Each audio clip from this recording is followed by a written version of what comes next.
Good Friday morning, everybody. Welcome back after your 4th of July holiday. Hopefully you didn't celebrate America too hard because you're joining us for this FreightWaves NOW Community Spotlight. I'm Kaylee Nix here with Mary O'Connell. Mary, it's running on ice time, everybody's favorite holiday that involves the cold chain, because to transport all those hot dogs, you gotta have a good reefer unit to do so. Exactly. And I am proud to report that I have made it through the holiday with all of my fingers and all of my toes. So we love to see that. I hope everyone else has that as well. We don't need fireworks, lighting off fingers, which some of those are actually transported via reefer units. So thanks, America, you can thank the cold chain for getting your fireworks, your hot dogs, and your hamburgers to your barbecues. There you go. It comes full circle there, really, in fact. And Mary, let's go ahead and talk about today's episode of Running on Ice. Speaking about cold chain, we might have a new truck entering the market. Tell us a little bit about it. I'm actually kind of excited about this one. So this is, it's a medium duty truck. So it's going to be kind of like your UPS trucks, your delivery trucks, your smaller trucks, not necessarily your big semi trucks. They're going to be the ones making those local deliveries. And this is something that we've seen some iterations of it across the pond in the UK and your other parts of Europe, but this is really kind of one of the first ones picking up traction and really kind of succeeding here in the US. And that is this by Green Power. And it's this new unit called Reefer X, which makes me laugh because it's like Reefer X.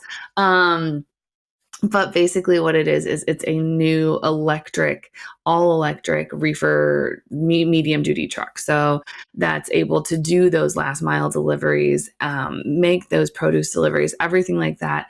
They have a completely electric version that they are able to offer. I think that this is really interesting and nice to see, because when it comes to use cases for electric vehicles, we know that that light to medium duty is kind of the way to go, right? Heavy duty trucks are not anywhere close to being economical with electricity yet. But for those medium duty trucks that are making those kind of local deliveries, the stop and starts, that electric solution is really, really viable. And we've seen it a little bit in some of our things that have come out. Alan Adler talks a lot about this on Truck Tech. But when it comes specifically to reefer units, why is this different than some of the other solutions on the market?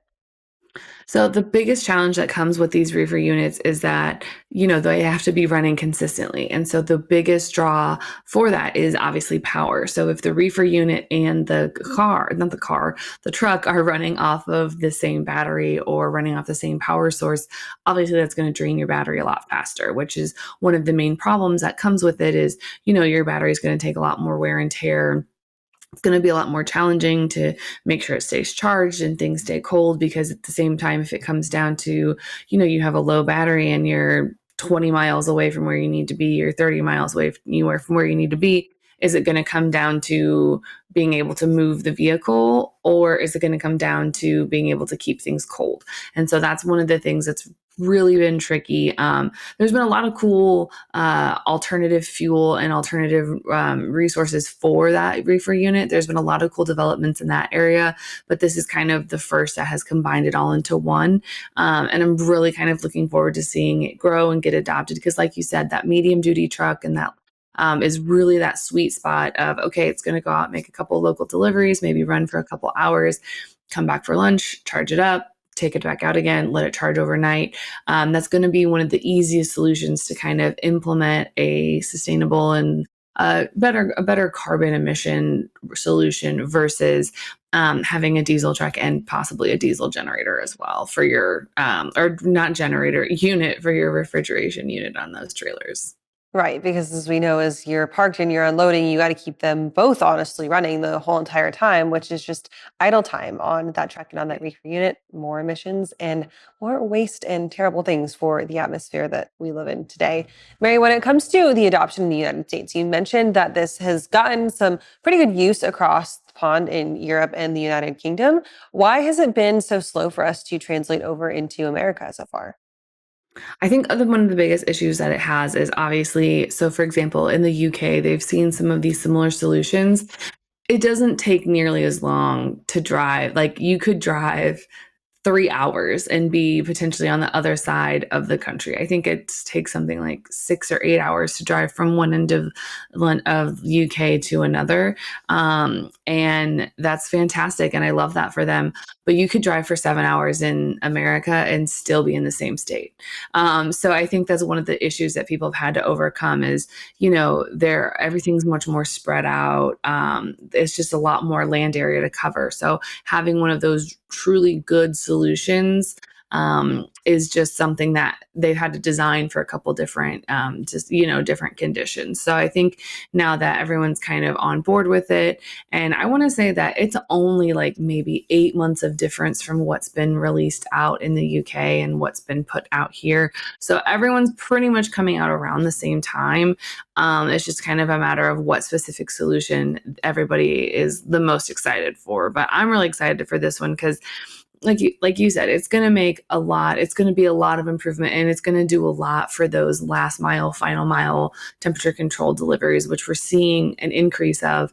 And seeing that demand and kind of having a more sustainable solution for delivering that is only going to help as consumers kind of become more aware and kind of have some of those pressures that they put on companies of, I would like something delivered in a more economical and sustainable and, less carbon emission way. So I'm kind of excited to see how this is going to evolve and grow here in the States.